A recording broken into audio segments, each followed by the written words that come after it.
I'll tell you a little secret about fear. Fear is not a bad thing.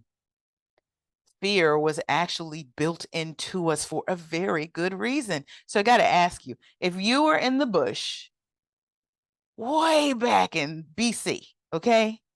And your husband's out there hunting and gathering. Maybe you did that too, and you're there with your young, naked and afraid in the bush. And something rustles in the bush. What do you do? What action do you take? You run. You either run or you prepare to fight, right? Fight or flight. That is fear. That is the fear that the good Lord put in all of us. And it's a good thing because it's there to protect us.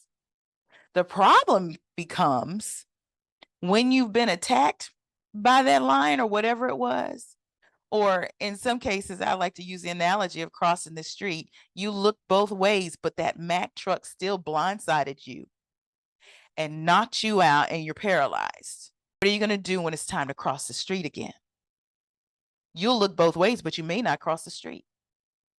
That's trauma. Now, let me tell you about trauma and adversity. it's good and bad too.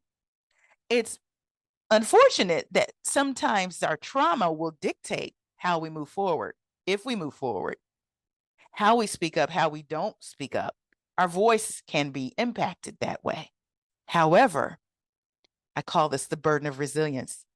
This is how we earn resilience, through adversity. It's the only way to get it. It's the only way to get it. So the dilemma becomes, we get this resilience, okay? We're known to be some of the most resilient people out there as Black women, as the double outsider, because we've been through it more than anybody, but we still made a way, okay? Resilient. We are bending but not broken, right?